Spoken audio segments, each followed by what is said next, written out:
Este es un mensaje del pastor John MacArthur, traducido y predicado en español para el mundo de habla hispana. De nuevo en esta mañana tenemos el privilegio maravilloso de llegar a nuestro estudio de Efesios capítulo 6. Como usted sabe, si he estado en Grace Church ya por un tiempo, estamos comprometidos con un tipo de ministerio expositivo, explicando las verdades de la palabra de Dios versículo a versículo, y de vez en cuando llegamos a ciertos pasajes que tienen tanto peso, tienen tanta verdad implícita, que realmente terminamos con un tipo de estudio teológico. Y nos volvemos un poco más temáticos en un sentido porque entramos en mayor profundidad en uno u otro pensamiento. Y ese ha sido el caso al estudiar Efesios capítulo 6. Aunque lo hemos tratado en un sentido como exposición, fluyendo a lo largo del texto, no hemos podido avanzar mucho a lo largo del texto, y hasta este punto hemos explicado una parte de la armadura cada semana. Y créanlo o no, esta mañana vamos a tomar uno más, y ni siquiera vamos a terminar eso, vamos a tener que guardar lo que quede para la próxima vez. Pero hemos estado disfrutando de un tiempo tremendo al explicar este libro de Efesios, y específicamente la armadura del creyente en este estudio. Y quiero que para prepararnos esta mañana leamos los versículos 13 al 17 de Efesios 6.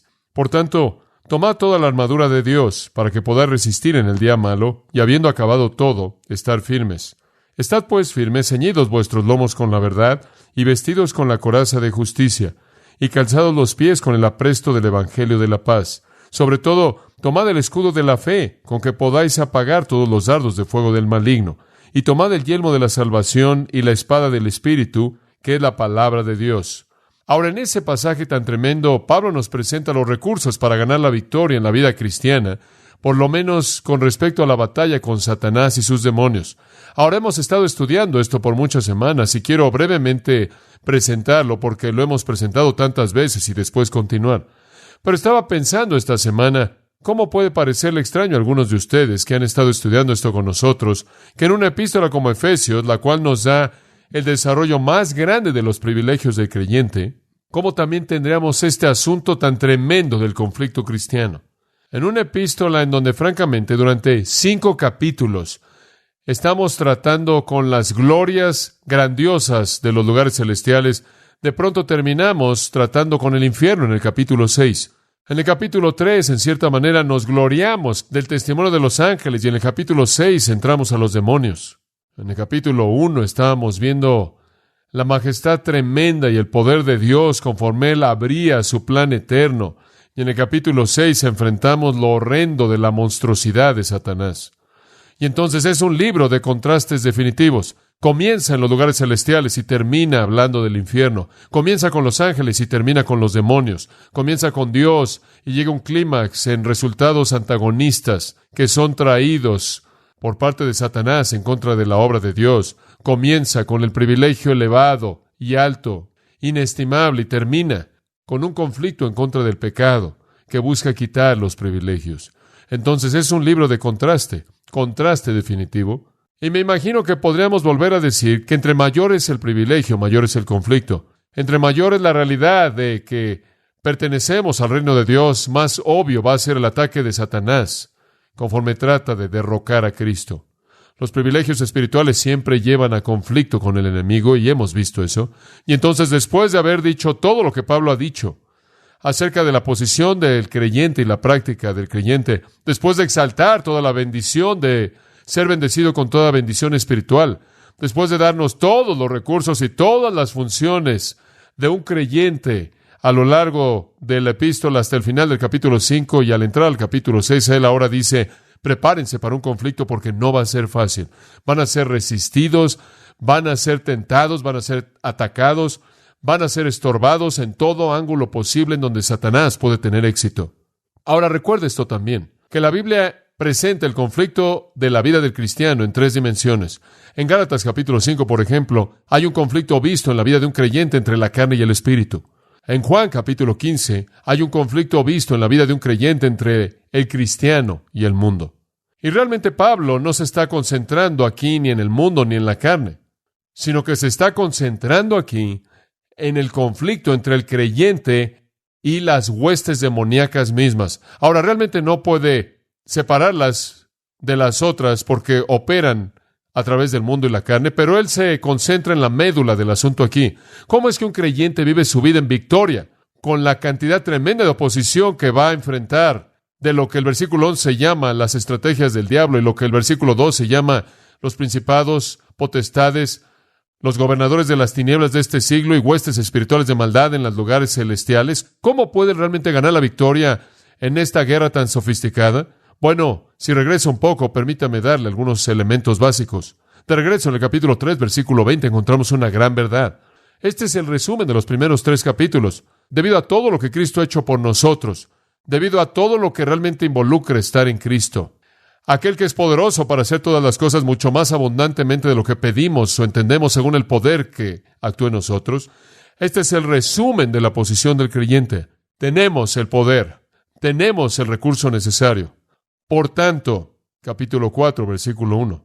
Debido a que el poder está ahí para glorificar a Dios, debido a que el poder está ahí, debemos andar de una manera digna. En otras palabras, tenemos el recurso y debemos caminar de una manera digna. La clave de esto, capítulo 5, versículo 18. ¿Cómo es que usted aprovecha el poder para andar de manera digna? No se embriaguéis con vino, en lo cual hay azotea, sino sed llenos del Espíritu. Tenemos el recurso, lo cual nos hace responsables de andar de la manera correcta. Echamos mano del recurso mediante la llenura del Espíritu, pero recibiréis poder cuando el Espíritu haya venido sobre vosotros, dijo nuestro Señor, y cuando echamos mano de ese poder, seremos victoriosos. Ahora, cuando usted llega al capítulo 6, realmente no hay nada que temer, ¿verdad? ¿Se da cuenta? El poder está ahí, por lo tanto, el mandato está ahí, y el recurso para echar mano de ese poder en el Espíritu de Dios residente en la vida de todo creyente. Y entonces podemos entrar a la armadura y entrar a la guerra con un sentido de logro y victoria. Pero eso no significa que la batalla va a ser fácil, ¿verdad? Luchamos, la batalla sigue y es incansable. Algunos de nosotros estamos ganando y algunos de nosotros perdiendo, y quizás algunos de ustedes en cierta manera están ahí adormecidos en este momento, no están ni ganando ni perdiendo. Pero así va a ser mientras que usted vive en este mundo. La batalla va a seguir, y creo que conforme usted crece en Cristo, conforme se alimenta de la palabra y conforme madura, lo que sucede es que comienza a ganar más de lo que pierde y después el porcentaje de victorias se vuelve más y más alto. Pero toda persona experimenta las victorias y toda persona experimenta las derrotas en la batalla. Recibí una carta esta semana de un radioescucha en nuestro programa en Boston. Y entonces recibí una carta esta semana de un hombre en Boston y estoy seguro que él la escribió y no sabía que iba a ser una ilustración perfecta para mi sermón, pero lo es. Esto es lo que dijo: querido John MacArthur, su ministerio ha sido de importancia para mí y quiero tomar esta oportunidad para agradecerle personalmente, como también expresarle mi deseo de apoyarlo de manera económica. Que Dios continúe bendiciendo y multiplicando su crecimiento espiritual y alcance en todos lados, incluyendo aquí en Boston, en el área de Boston, en donde escuchamos en WZE. Soy un joven de 23 años y llegué a Jesucristo a la edad de los 19.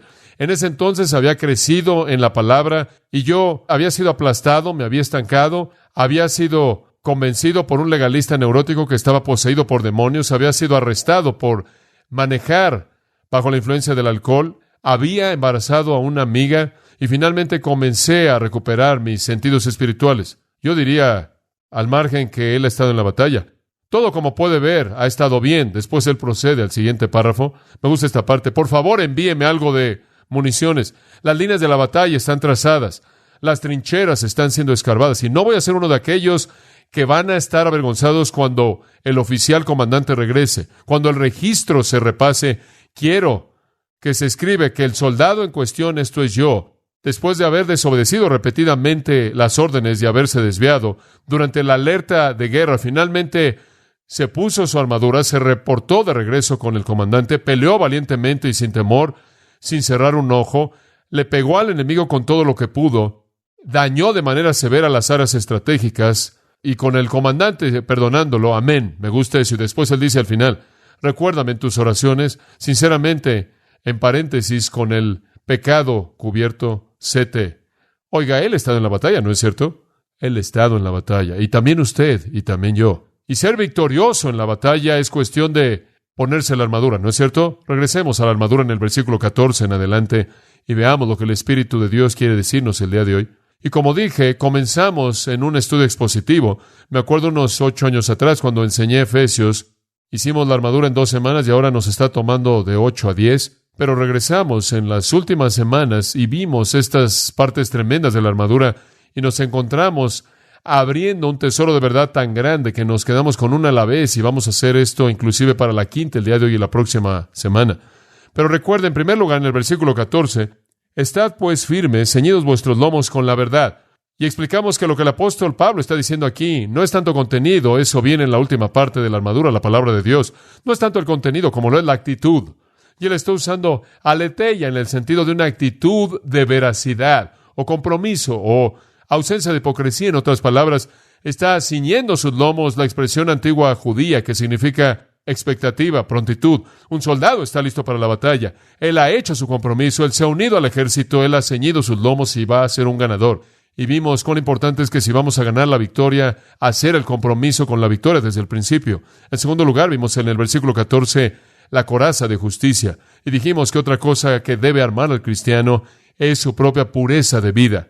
Justicia, santidad, justicia práctica. Todos hemos recibido justicia imputada de Cristo, esa es la base de nuestra propia justicia, pero debemos mantener una vida pura.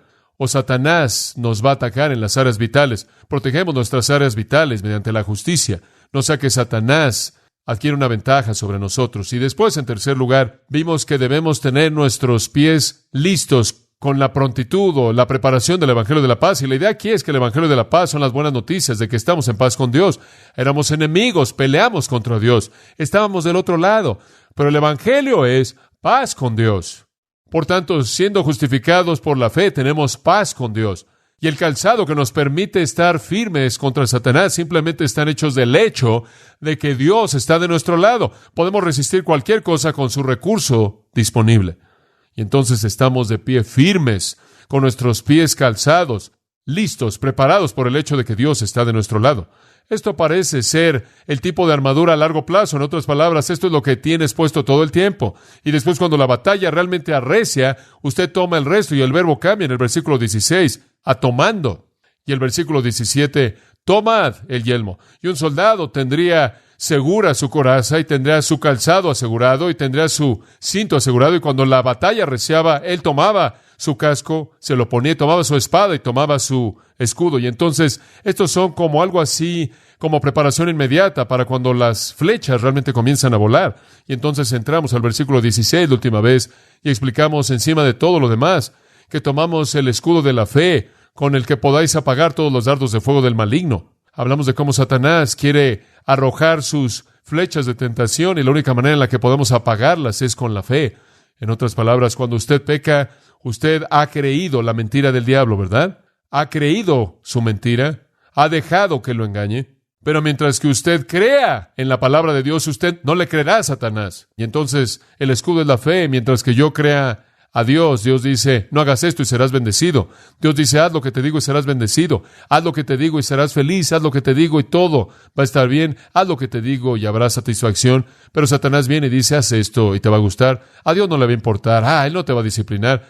Adelante, es divertido. ¿A quién le crees? Si usted le cree a Satanás, usted peca. Usted le cree a Dios, no peca. Es así de simple.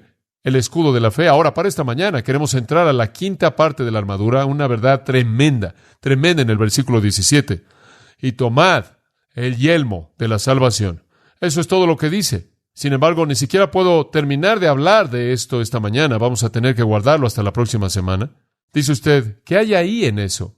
El yelmo de la salvación, eso es fácil, ser salvo. No, eso no.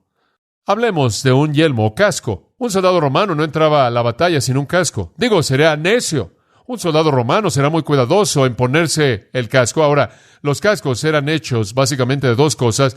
Piel con algunas partes de metal, o de otra manera eran fundidos en metal y usted los ve dependiendo de qué regimiento opere en ese periodo de tiempo. Pero un casco era muy importante para proteger la cabeza. ¿De qué? Bueno, quizás de las flechas que estaban volando, pero primordialmente de lo que era conocido como una espada grande. No solo estaba la macaira, la pequeña daga que él usa en el versículo 17, sino que estaba en medio de la batalla. Habían aquellos que llevaban una espada grande, la cual era grande, más larga de 1 metro, y tenía una asa bastante grande que usaba con 2, la cual agarraba usted con 2 manos como un bat de béisbol. y usted la levantaba sobre su cabeza. Trataba de crear personalidades divididas, básicamente, esa era la idea. Usted iba montado en un caballo y iba usándola y trataba de darle a algunos soldados que iban a pie de más. Y esta espada grande era un arma tremenda y usted debía tener un casco para quitarse un golpe de una espada, créame, porque le habría dado un golpe mortal al cráneo. Me pareció interesante que estaba leyendo en el periódico que han descubierto un esqueleto en algún lugar. Estaba partido el cráneo y suponen que fue hecho por algún tipo de espada grande que entró a su cráneo. Entonces el casco era necesario. Ahora, el casco aquí es el casco de la salvación. Ahora, permítame decir que no se refiere a ser salvo. Él no está diciendo ahora que está en el ejército y ahora que está peleando contra Satanás, ahora que tiene puesto la coraza de justicia y ahora que tiene los pies con el apresto del Evangelio de la paz y ahora que tiene el escudo de la fe, sálvese. No. Eso ya pasó. Digo, usted ni siquiera está en el ejército a menos de que sea creyente, ¿verdad? Si usted está peleando con Satanás, tiene que estar del lado de Dios. Si no está con él, está contra él. Entonces, si usted está en la batalla contra Satanás, ya es salvo. Él no está hablando de eso. El casco de la salvación no es salvarse. Él no está diciendo, por cierto, en quinto lugar, sálvese. Oh, no. Usted se salvó en el capítulo 2, ¿verdad? Porque por gracia sois salvos por medio de la fe, y esto no de vosotros, pues es don de Dios, no por obras para que nadie se gloríe. Usted ya es salvo, esto no es salvarse. Usted ni siquiera estaría en el ejército si no fuera un creyente. Satanás no estaría atacándolo a usted si no fuera un creyente, ¿verdad? Él lo dejaría solo, ya lo tiene usted. Usted estaría peleando contra Dios. Entonces, si está en el ejército y la guerra se está llevando a cabo, ya es creyente, ya se ha llevado a cabo eso. El casco de la salvación no está diciendo que necesita ser salvo. Dice usted, bueno, ¿qué significa? ¿Qué está diciendo entonces? Le voy a dar un poco de teología, póngase cómodo, tome su pluma o lápiz y tome unas cuantas notas y veamos lo que podemos ver acerca de esto. En primer lugar, ahora, usted tiene que entender esto. De lo contrario, no va a entender muchas cosas. La gente está confundida por la seguridad eterna y me pregunta todo el tiempo, ¿crees que una vez que eres salvo, siempre eres salvo? ¿Qué hay acerca de mi tía Marta, que pasó tanto tiempo y después se fue y ella o es o no y todo esto, y la gente se preocupa por esto y aún en sus propias vidas cometen algunos pecados, se sienten culpables? Bueno, no sé si ya soy salvo. Y las jóvenes les pregunta, ¿alguna vez has entregado tu vida a Cristo? Y dicen, sí, 24 veces, repitiéndolo una y otra vez, y simplemente para estar seguro lo volví a hacer.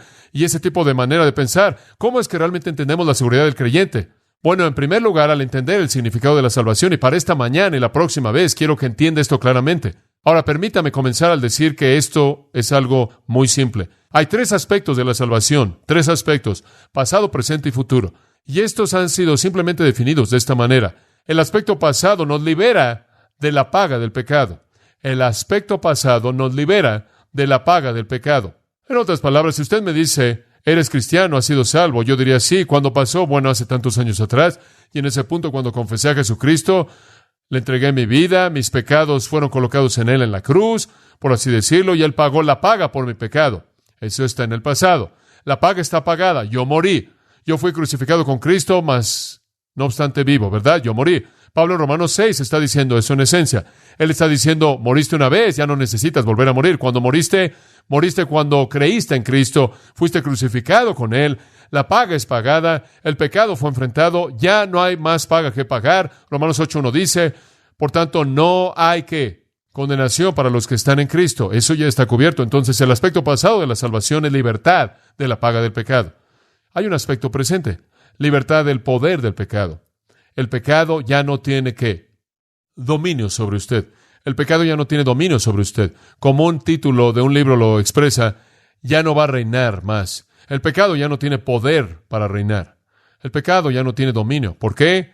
Porque Él es fiel y justo para seguir limpiándonos de todo pecado. ¿Sabe usted que nunca podría colocar un pecado contra usted? Romanos 8 dice, ¿quién es el que acusa a los escogidos de Dios? Nadie. Ninguna condenación. Él le ha perdonado todas sus transgresiones por causa de su nombre. Él continúa purificando, Él sigue limpiando. Es como Jesús le dijo a Pedro, te bañas un día y el resto de tu vida simplemente lavas tus pies. El Señor lo baña, por así decirlo, en la salvación. Le desempolva sus pies con su limpieza diaria. Entonces hay un aspecto presente. He sido salvo, estoy siendo salvo. Si he sido salvado, Romanos 5 más bien dice, fui salvo por su muerte, estoy siendo salvado por su vida. En otras palabras, Él vive perpetuamente para hacer ¿qué? Intercesión por mí. Y entonces está esta salvación constante que se lleva a cabo. He sido salvado de la paga. Estoy siendo salvado del poder del pecado. Romanos 5, 10 y 11. Si éramos enemigos y fuimos reconciliados por Dios mediante la muerte de su Hijo, cuánto más seremos salvos ahora por su vida. Estamos siendo salvados ahora continuamente, conforme Él nos limpia constantemente. Y entonces está ese elemento. Ya hay una parte futura. En el pasado hemos sido salvados de la paga del pecado, en el presente del poder del pecado, en el futuro de la presencia del pecado. ¿Sabe que viene un día cuando ya no habrá más pecado? Es correcto. ¿Sabe cómo lo sé? Porque el libro de Apocalipsis dice que no habrá más muerte, y la paga del pecado es ¿qué? Muerte. No hay muerte, no hay pecado. Y seremos como Él. Primera de Juan 3 dice, y seremos como Él, porque le veremos tal como Él es, y Él no tiene pecado, no tiene mancha, sin defecto. Viene un día cuando seremos salvos de la presencia del pecado. Ahora escuche, la salvación ha sucedido, está sucediendo y sucederá. Ha sucedido, eso es justificación. Está sucediendo, eso es santificación. Sucederá, eso es glorificación. Y Romanos 8 dice, al que Él justifica, Él santifica y glorifica. ¿Lo ve?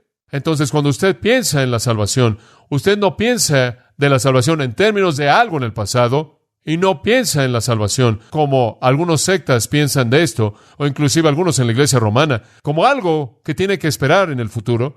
Es pasado, presente y futuro. Ahora, si es pasado, se acabó. Si también es presente, entonces no la puede perder, ¿verdad? Porque continuamente está llevándose a cabo, y si está garantizado en el futuro, entonces está absolutamente seguro. Ahora, ese es el corazón y el alma del significado de la salvación. El aspecto pasado, el presente y el futuro. Permítame ilustrarle esto al pedirle que me acompañe a Romanos 8:23, y voy a mostrarle varias escrituras que creo que realmente le van a ayudar a entenderlo. En Romanos 8:23 leemos esto. Bueno, regresemos al versículo 22. Ahora, Pablo aquí está hablando de la maldición. Él está hablando de cómo el pecado ha afectado la creación y la ha sujetado a vanidad, pero que todavía hay esperanza para algo diferente.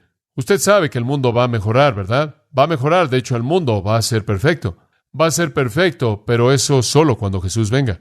No va a ser perfecto mediante los esfuerzos del hombre. Y entonces la esperanza es una parte muy importante de la experiencia cristiana. En el versículo 22 dice, sabemos que la creación entera gime en dolor hasta ahora. En otras palabras, el mundo entero sabe que es un desastre. El mundo entero sabe que algo está desesperadamente mal. Inclusive el orden creado es un caos.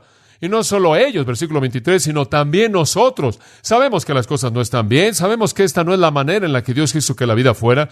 Nosotros, que tenemos las primicias del Espíritu, gemimos dentro de nosotros mismos, esperando la adopción. Esto es la redención de nuestro cuerpo. Escuche, nuestras almas han sido salvas y están siendo salvadas, y algún día nuestros cuerpos, junto con esas almas, serán salvadas, de tal manera que habrá santidad absoluta. Y eso es lo que el versículo 24 significa. Somos salvados en esperanza. En es una mejor traducción que por. Somos salvos en esperanza.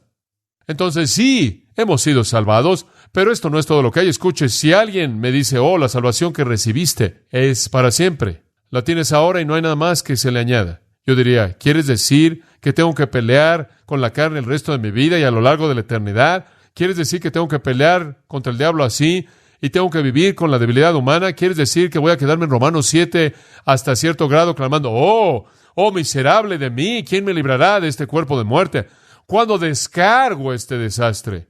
¿Quieres decir que para siempre así va a ser? Entonces yo te diría, la salvación está incompleta.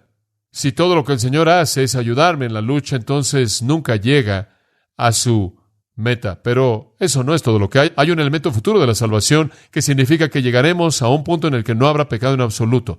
Y sin eso, no hay esperanza para ahora. Digo, será como correr una carrera sin que hubiera una meta. Alguien diría, comienza a correr el resto de tu vida, correrás. ¿Qué? ¿En dónde? No hay meta. ¿Es correcto? Y a su máximo esfuerzo a lo largo del proceso. ¿Estás bromeando? Puede imaginarse que Dios estuviera diciendo, eso es todo, así que pelea para siempre. Oh, por favor. ¿Por qué? Inclusive Apocalipsis dice que murieron y reposaron de sus labores, ¿verdad? Yo agarro mi paso como lo es ahora. Si lo tuviera que hacer durante toda la eternidad, no lo haría en la mayor parte del tiempo, pero hay un elemento futuro. Observe Gálatas 5. Gálatas 5. Porque nosotros, mediante el Espíritu, y de nuevo, debemos estar hablando de creyentes, porque es el Espíritu de Dios el que crea la capacidad. Nosotros, por el Espíritu, esperamos la esperanza de justicia por la fe. Ahora, Él no está hablando del elemento pasado de la salvación o de la característica actual, sino que está hablando de la plenitud, de la totalidad de ella. Estamos esperando en esperanza, nos estamos aferrando a la esperanza de que algún día la batalla terminará y algún día no tendremos que luchar con el pecado y la carne y el diablo y el mundo y los demonios. algún día conoceremos la esperanza de una justicia total. Observe, 1 de Pedro, capítulo 1, versículo 3. Y aquí hay una gran bendición. Pedro dice: bendito sea el Dios y Padre de nuestro Señor Jesucristo, quien según su gran misericordia nos hizo renacer para una esperanza viva por la resurrección de Jesucristo de los muertos. En otras palabras, él dice, hemos sido salvados para una esperanza, una esperanza para algo. ¿Y qué es? Para una herencia incorruptible, incontaminada, inmarcesible, reservada en los cielos para vosotros. Nuestra esperanza es el cielo. Somos guardados por el poder de Dios mediante la fe para la salvación. ¿Qué salvación? Una salvación que será revelada en el día postrero. Allí hay otro elemento de la salvación, un elemento final, que es la consumación de una esperanza viva, cuando iremos al cielo y recibamos la recompensa y la herencia que Él ha planeado para nosotros. Y debido a eso, no nos molesta, versículo 6, que por un tiempo haya tribulación y muchas pruebas. ¿Se da cuenta? No nos molesta un poco de dolor. Hay una meta final. No nos molesta un poco de esfuerzo. Hay una meta que alcanzar.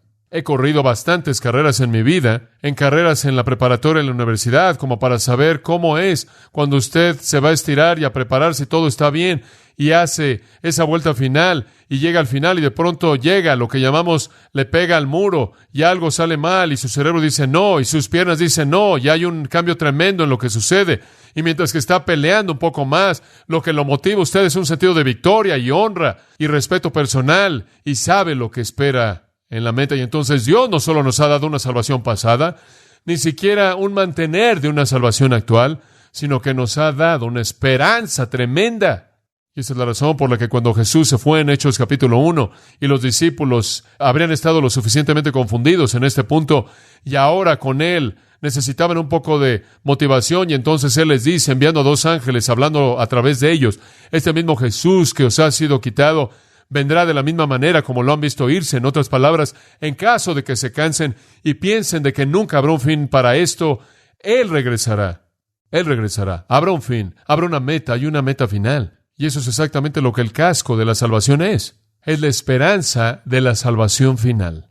Permítame mostrarle 1 Tesalonicenses capítulo 5. 1 Tesalonicenses capítulo 5, versículo 8.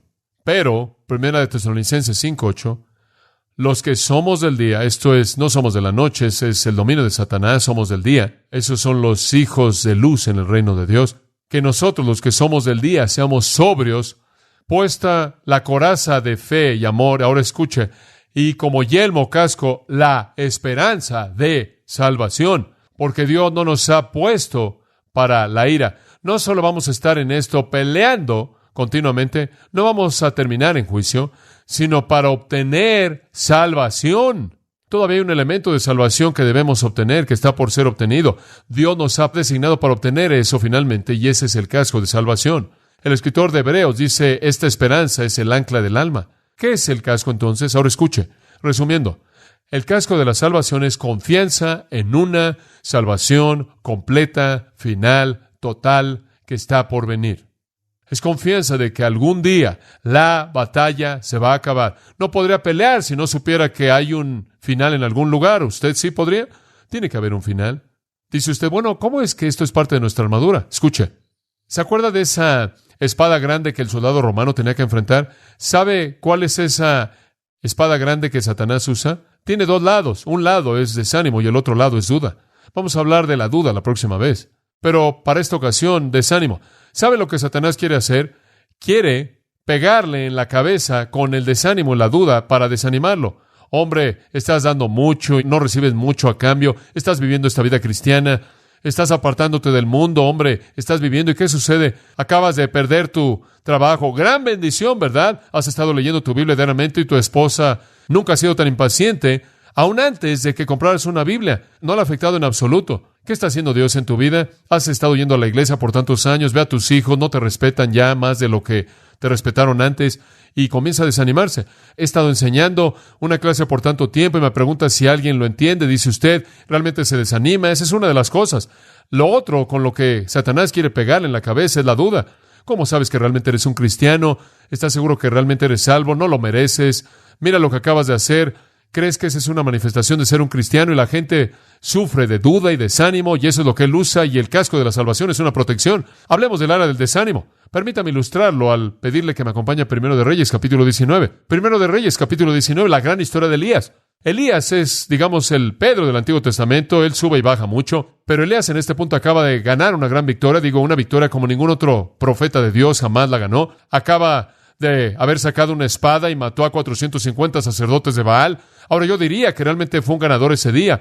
Y se acuerda que Dios envió fuego del cielo, quemó el sacrificio, quemó el altar, inclusive limpió el agua que habían derramado ahí. Y Elías estaba dominando, él estaba diciendo, Señor es Dios, Jehová es Dios. Baal no, Baal está perdido y hombre, él tiene la victoria. Bueno, el capítulo 19, no ha pasado mucho tiempo. Acab le dijo a Jezabel todo lo que Elías había hecho y cómo él había matado a los profetas con la espada. Y Jezabel envió un mensajero a Elías diciendo, que los dioses me hagan a mí más, sino que tu vida sea como la vida de uno de ellos mañana para este momento. Ella dice, Elías, por hacer eso, y por cierto, ella adoraba a Baal, por haber hecho eso, te voy a matar mañana o voy a morir tratando. Ahora, si yo fuera Elías, yo habría dicho, mira, Señor, acabo de haberte hecho un gran favor, 450 sacerdotes de Baal eliminados, dame un día de descanso, por favor. Digo, Jezabel, me la envías al otro día, ¿qué tal si me das un poco de descanso? No hay tiempo para sentarse, para ser honrado por la sociedad de honores judía. No hay tiempo para sentarse y recibir laureles y medallas. Él está otra vez de viaje. Ahora, si él podía enfrentar a 450 sacerdotes de Baal, realmente no debería ser sacudido por una mujer. Pero después la historia realmente no sostiene en alto ese argumento, porque han habido muchas personas sacudidos por una mujer y podían enfrentar a muchos hombres. Pero bueno, Elías decidió que solo había una cosa que podía hacer y eso era correr. Y Elías probablemente tenía 80 años de edad y Dios nunca quiso que hombres, profetas de 80 años de edad estuvieran corriendo a Berseba. Pero él se fue y él salió corriendo con algo de polvo ahí, corrió para salvar su vida. El versículo 3 dice, llegó a Berseba, dejó a su siervo ahí y a partir de ahí viajó un día de camino al desierto. Ahora él de hecho corrió la ciudad de Berseba y de ahí simplemente se fue un día más al desierto, un día de Berseba al desierto. Se sentó bajo un árbol y pide que pueda morir. Él dice, es suficiente, ahora Señor, quítame la vida, se acabó. Ahora eso es lo que yo llamo desánimo. Él quiere morir. Señor, simplemente sácame de aquí. Por favor, simplemente sácame. Es suficiente. Él se acostó y durmió debajo del árbol y un ángel lo tocó y le dijo, levántate y come. El ángel ni siquiera lo dejó dormir. Lo despertó y lo alimentó. Y vio y había ahí una torta en los carbones y agua en su cabeza y se sentó y comió y se volvió a acostar. Y el ángel regresó y lo tocó por segunda vez, lo despertó otra vez y le dijo, levántate y come. Tu viaje es demasiado grande, tienes que comer. Ahora, no sé cómo es la comida del ángel, pero lo que sea funciona. Versículo 8. Se levantó y comió y bebió y fue en la fortaleza de ese alimento 40 días y 40 noches. Como dije, funciona. Hasta Horeb, el monte de Dios. ¿Sabe por qué? Dios dijo a Elías, no tienes por qué desanimarte ahora, levántate aquí. Quiero que llegues al monte Horeb. Voy a hablar contigo. Y entonces subió ahí. El Señor le habló en una voz baja, pequeña. Y Elías le dijo, oh Señor, soy el único que queda. Oh, es tan desalentador. Soy el único que queda, la única persona fiel que tienes. Y el Señor le dice en el capítulo 19, versículo 18, sí tengo a 7,000 más que tú. No solo uno, 7,000 más y un Elías. Ahora regresa y trabaja. Es tan fácil desanimarse. Y usted y yo podemos decir eso. Inclusive en el momento de sus triunfos más grandes, usted regresa a la realidad. Y es algo que nos sacude. Puedo identificarme con eso. Es fácil desanimarse. Ahí en Efesios capítulo 3, versículo 3, o más bien versículo 13, Pablo dice, deseo que no se desanimen por mi tribulación. Algunas de esas personas podían desanimarse por el problema de alguien más, no necesariamente el de ellos. Gálatas 6:9 dice, no os canséis de hacer el bien porque si no desmayamos, cosecharemos. Es tan fácil cansarse y desanimarse y decir, oh Señor, tengo que predicar otro domingo, tengo que predicar otro sermón, estudiar otro Dios, Señor, tengo que llamar a otra persona, tengo que reunirme con la misma persona para discipulado, Señor, no puedo tener unos días de descanso, de leer mi Biblia, Señor, tengo que prepararme para esa escuela dominical otro domingo, Señor, ¿realmente crees que debo regresar y hablar con ese vecino otra vez, Señor? He estado peleando con esta misma tentación por tanto tiempo, me estoy cansando, y usted sabe que es tan fácil desanimarnos. Arthur Clough lo expresó en estas palabras, no digas que la lucha no vale la pena, el labor y las palabras son en vano, el enemigo no se desanima y las cosas siguen igual. En otras palabras, simplemente sigo peleando y nunca nada pasa, me canso y el enemigo no. ¿Lo ha notado? Usted realmente se cansa y Satanás nunca se detiene. Matthew Arnold le escribió, por ahora, en sangre y batalla, fue mi juventud y lleno de sangre y batalla es mi edad, y terminará la vida en esta batalla. ¿Llega a terminar? Bueno, peleamos contra el enemigo toda nuestra vida. El apóstol Pablo llegó al final de su vida, 2 Timoteo 4:7, y dijo, he peleado la buena batalla, he guardado la fe, he acabado la carrera. En Hechos capítulo 20 le dijeron, Pablo, si te vas a Jerusalén, vas a ser encarcelado y vas a ser encadenado. Él dijo, está bien, ninguna de estas cosas me sacudan, ni tengo mi vida preciosa para mí mismo, para a fin de terminar el ministerio que Cristo me ha dado.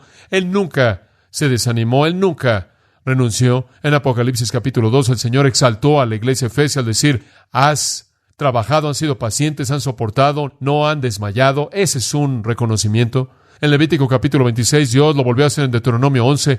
Dios le dijo a Israel, él dijo, muy bien Israel, si aguantan ahí, guardan mis estatutos y obedecen mis ordenanzas, yo haré lo que yo digo, bendeciré sus vidas, los bendeciré con la tierra, prosperaré la simiente de sus lomos, les daré toda bendición. Y él continúa a lo largo del capítulo 26 de Levítico, enlistando una tras otra.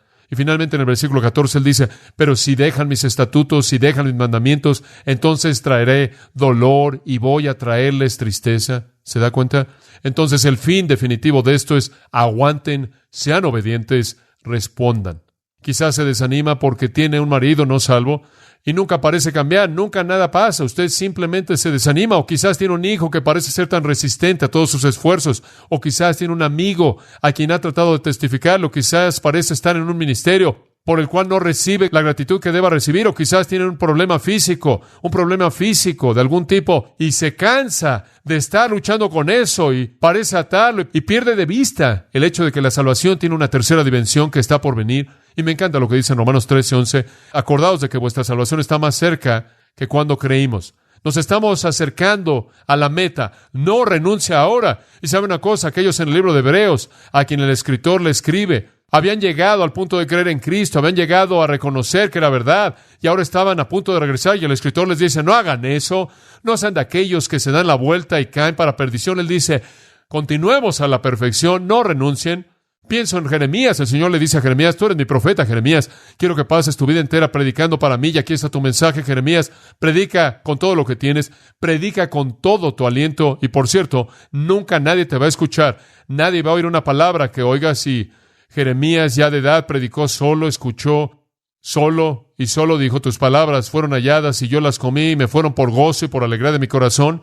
Y después estuvo Job, y el Señor despojó a Job de todo lo que un hombre puede ser despojado, le quitó todo lo que tenía, todo lo que él amaba, y sin embargo él dijo, aunque me mataren, él esperaré, y él aguantó ahí. Y cuando se acabó todo, él dijo, oh Dios, de oídas te había oído, mas ahora mis ojos te ven y me aborrezco a mí mismo en polvo y en cenizas. En otras palabras, oí cómo eras tú, pero en la adversidad, conforme fui fiel, te vi. Aguante y no deje que Satanás le aflija con desánimo. Jesús nuestro Señor en Lucas 18:1 dijo, los hombres siempre deben orar y no que desmayar. Cuando usted se ve a sí mismo desmayando, comience a orar. Hombre, Satanás quiere desanimarme todo el tiempo. Él trabaja duro en esto. Leí esta semana acerca de un hombre en Inglaterra. Su nombre es el doctor reverendo William Davy. Él decidió en los años de su vida, hacia el final de su vida, aunque no lo supo todo el tiempo, él quería escribir una teología sistemática, incluyendo toda la Biblia. Él pasó 12 años sólidos haciéndolo. Cuando terminó, eran 26 volúmenes. Él era un hombre oscuro, anónimo. No hay copia de esto de lo que yo sé de su teología. Cuando terminó, él no pudo encontrar a alguien que pudiera imprimirlo, entonces lo hizo. Esto es hace 200 años atrás. Y después él imprimió 40 copias de las primeras 300 páginas y 14 copias de los 26 volúmenes restantes. 14 copias de su trabajo de 12 años. Él murió en pobreza y oscuridad. Pero ¿sabe una cosa? Le aseguro que él murió con el conocimiento de Dios. Un hombre insignificante escribió una teología de 26 volúmenes que probablemente nunca nadie oyó de esta o jamás leyó. Pero él buscó el conocimiento de Dios y el conocimiento de la palabra de Dios y se aferró al mismo. Hubo una pequeña niña en Londres. Ella estaba ahí de pie en una banqueta cuando vino un camión de carbón y el camión descargó todo este carbón ahí en la casa de la niña pequeña y ella tomó una pequeña pala ahí de la bodega, abrió la puerta de la bodega, ya solo tenía 5 años de edad, salió y metió su pequeña pala ahí en el carbón y caminó al otro lado de la banqueta y bajó por las escaleras a la bodega y entró ahí al sótano y el hombre al lado la veía. Después de la tercera vez que metió la pala, él le dijo a ella, querida, nunca vas a poder meterla todo, a lo cual ella respondió con gusto, oh sí, Señor, lo haré, si lo hago por mucho tiempo. Si lo hago por mucho tiempo. Me imagino que la prueba de la virtud de cualquier persona es qué es lo que los va a hacer detenerse, ¿verdad? Muchas personas llegan a la primera línea de defensa y renuncian. Muchas personas renuncian cuando llegan a escuchar un disparo por primera vez, pero después están aquellos que hacen una diferencia en el mundo porque van línea tras línea tras línea de oposición. Hombre, usted lo puede hacer si trabaja por mucho tiempo. No se desanime. Escuche, recuerda lo que dijo el Señor Jesús. No habéis sufrido hasta la sangre. Nadie lo ha crucificado usted todavía. Aguante ahí el problema. No es desmayar, sino perseverar. Satanás lo va a desanimar de la manera que él pueda. Le va a decir usted que no está obteniendo ningún resultado para todo su trabajo. Nadie te escucha. Mira, estás haciendo esto fielmente. Nadie te da ningún laurel. Nadie te dice nada. Es tras bambalinas. ¿Quién va a saber si pecas? No te preocupes por la batalla. Un poco, descansa. El casco de la salvación me protege de desmayar, de cansarme, de desanimarme. ¿Por qué? Porque tengo una esperanza y mi esperanza es que hay luz al final de ese túnel y algún día voy a llegar a la luz gloriosa de la presencia de Jesucristo. Y como ese hombre que me escribió una carta, no quiero estar delante de mi oficial comandante con vergüenza en mi rostro, porque renuncié a la mitad de la batalla, ¿verdad? Quiero estar ahí y decir, oye, Señor, puedo estar golpeado y sangrando, pero aquí estoy, peleé hasta el final. Mi abuelo, que Dios lo bendiga, murió en su lecho de muerte con cáncer. Había consumido su cuerpo y él vio a mi padre y le dijo, solo tengo una petición, Jack. Oh, si tan solo pudiera predicar un sermón más hasta el final. Y entonces mi papá tomó el sermón que él había preparado, pero nunca lo predicó. Lo imprimió y lo entregó a la iglesia. Y entonces él predicó un sermón más hasta el final. Aguante. Apocalipsis 2:3 dice, al que venciere, al que venciere, al que venciere, al que venciere, al que venciere, daré. En otras palabras, Dios le reserva cosas especiales para el vencedor, grandes cosas. ¿Se acuerda de Timoteo? Timoteo se desanimó. ¿Qué desanimó a Timoteo? Bueno, muchas cosas. Una, era joven. Él se vio tentado por pasiones juveniles y él se cansó. Otra cosa, él era joven y la gente estaba diciendo, eres demasiado joven para saber algo, Timoteo.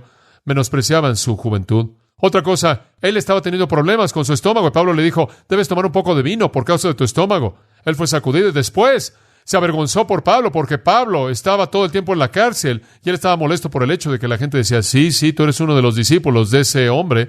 Él estaba avergonzándose de mí, dijo Pablo.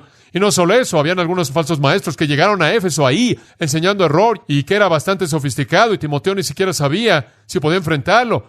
Y había filosofía y engaño y genealogías y Timoteo estaba ahogándose en un mar de cosas para desanimarlo. Y el apóstol Pablo le escribe en 2 Timoteo y le dice a Timoteo, aviva el fuego del don de Dios que está en ti, porque Dios no nos ha dado espíritu de cobardía, sino de poder, de amor y de dominio propio. Esfuérzate en la gracia que es en Cristo Jesús. Por favor, Timoteo. Adelante, Timoteo. Otra vez. Timoteo estaba desanimado. Pedro dice lo mismo a esos santos a quien escribió en persecución. Él dice, escuchen, aguanten ahí haciendo el bien, y si sufren por hacer bien, benditos, bienaventurados y felices son ustedes. Si sufren por hacer el bien, encomienden sus almas a un creador fiel. Sean fieles. Pero dices, pero a veces se cansa uno, es correcto. A veces sus piernas se sienten como hule en la última vuelta. Cuando eso me pasa, con frecuencia pienso en una escritura en la que he pensado muchas veces, estoy seguro. Es Isaías capítulo 40, y voy a llevar nuestros pensamientos a una conclusión con esto. Escuche esto. Isaías 40:29. Él da esfuerzo alcanzado, y a los que no tienen fuerza, Él aumenta la fortaleza. ¿No es eso maravilloso? Cuando usted llega al punto en el que está a punto de desmayar, Él le da poder. Cuando usted dice, Señor, ya no tengo fortaleza, ya no me queda nada de fuerza, ahí es cuando Él lo infunde con su fortaleza. Los jóvenes se fatigan y se cansan, los muchachos flaquean y se caen, pero los que esperan en Jehová recibirán nuevas fuerzas y levantarán alas como las águilas, correrán y no se cansarán, caminarán y no desmayarán. ¡Qué gran afirmación! Las águilas vuelan tan alto por encima de la mayoría de las otras aves. Es una ilustración de lo que le sucede a un creyente en su debilidad cuando es infundido con la fortaleza de Dios. Él se eleva por encima del resto. Escuche, no hay razón para desanimarse, amados. El casco de la salvación dice que viene un gran día de victoria. Si usted es fiel a lo largo de su vida, habrá una recompensa maravillosa ahí. Viene un día de gloria. La salvación es pasada, sí, es presente, sí, pero es futura, y no deje que Satanás lo desanime, no deje que le robe la expectativa de esa emoción, no deje que le quite la esperanza que lo hace que esté comprometido. Escuche, Juan dice en 1 Juan 3, el que tiene esta esperanza en sí mismo se purifica a sí mismo. Cuando usted sabe que Jesús viene, cuando usted sabe que ese gran día está por delante, la salvación será cumplida en últimas. Tiene una manera de purificar su vida porque sabe que usted lo va a ver cara a cara. Bueno, oremos. Padre, estamos conscientes de que Satanás y sus demonios son incansables, nunca se dan por vencidos, nos empujan todo el tiempo, pero también sabemos que nuestra salvación está más cerca de cuando creímos. Y, oh Dios, te damos gracias por la esperanza de victoria que tenemos. Oímos el eco de las palabras de Hebreos 6, 11 y 12, y deseamos que cada uno de vosotros muestre la misma diligencia, de certeza plena de esperanza hasta el final, y que no sean perezosos, sino seguidores de aquellos quienes, mediante la fe y la paciencia, heredan las promesas. Oh Dios, ayúdanos para que, como aquellos que fueron fieles, aquellos que fueron pacientes, aquellos que heredaron la promesa, mostremos la misma diligencia hasta el final, aferrarnos a la esperanza hasta el final mismo y vivir así para tu gloria. Padre, que estemos en la lista de los fieles de Hebreos 11, porque perseveramos hasta el final. Ayúdanos a no desanimarnos. ¿Por qué nos vamos a desanimar cuando sabemos que nos espera una herencia incorruptible, incontaminada, inmarcesible, una herencia que no podrá ser descrita en términos humanos, un reino maravilloso que va más allá de lo que la revelación puede expresar? Una relación contigo a lo largo de la eternidad que solo puede ser descrita como ser como Jesucristo. Oh Dios, con eso en el futuro no podemos desanimarnos con el momento sin importar lo que traiga. Ayúdanos a ser fieles en usar ese casco para tu gloria en el nombre de Jesús. Amén.